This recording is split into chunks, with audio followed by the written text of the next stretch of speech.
All right, we're here with Roma Van der Walt, CEO and co-founder of Vitelle. It's really nice to meet you. I really enjoyed hearing you speak on the panel. I have a few questions regarding women empowerment since we are here at Open Conference and the topic for today was women empowerment. So the first question, which I know you've already been asked, but I'll ask you again, is what does women empowerment mean to you? Yeah, I think women empowerment means to me mainly to have options, to have opportunities. I came from the athletic world, which is very male dominated. Right. Now I'm surrounded by male coaches and some of them didn't necessarily agree that women should be participating in sport at that high level. And this is only 20 years ago, 15 years ago. And you know, women have always fought for their place in various industries and categories. And so empowerment for me is really the fact that we've not only fought our way in, but we're cementing our equal place in that space.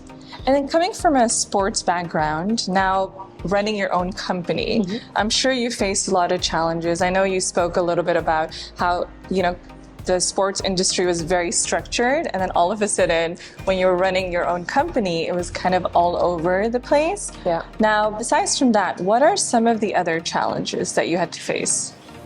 Where do I begin? I think, again, in sport you have a coach, which is really nice. It's a very strong relationship. It's someone who looks out for you. In any part of our life, whether it's employed or as a startup founder, you have to find that person again, or that network again.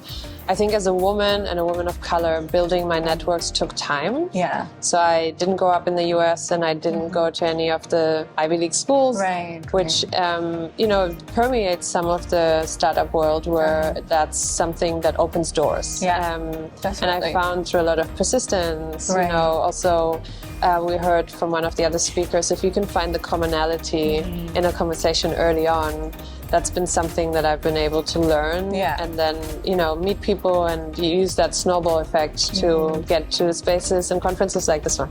No, that's amazing. So you spoke a little bit about being a woman of color. I mean, I'm in the tech industry myself, and sometimes, you know, we're always surrounded by male and men. Now, what are some of the things that you would advise a young woman of color if, you know, when she's starting out in her career, or let's say that she has this vision of starting her company, like what would you recommend to her? I again draw a lot of parallels to my early career, which was as an athlete.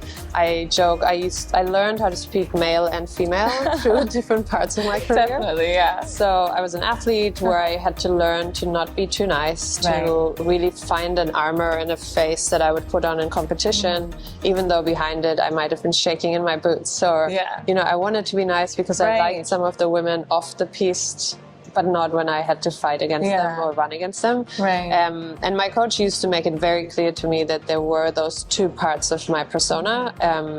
You know, we could talk to someone I was competing against in a really nice way, but he's like, on competition day, if I hear anyone else talk about you as so sweet or so kind, it's like, that's just not where we're operating. And then setting those boundaries, basically. Setting the boundaries and you know, and learning that there's a psychological aspect to everything we do.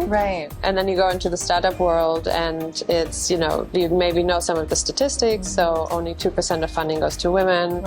Under 1% of funding goes to women of color and Black women. And so I speak to a lot of male investors as well. And I've learned to speak male-female a little more. So I think sometimes you adapt. I adapt, but also elaborating on less of the pain point, more of the opportunity when you're speaking to somebody, a man, for example, on women's health, right? Like he won't understand necessarily what the women go through, but talking about 60 million women being affected and that number only going up and talking about data and AI, that's really exciting. Whereas I can go into a room with women and say, I know what you're going through. Absolutely. And that's not a weakness. I think that's actually a strength. That is. Now, what is next for you, Roma? Where do you see yourself next?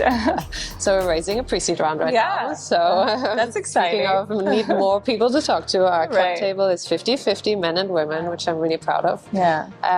So we're launching a first paid product in beta this month in June.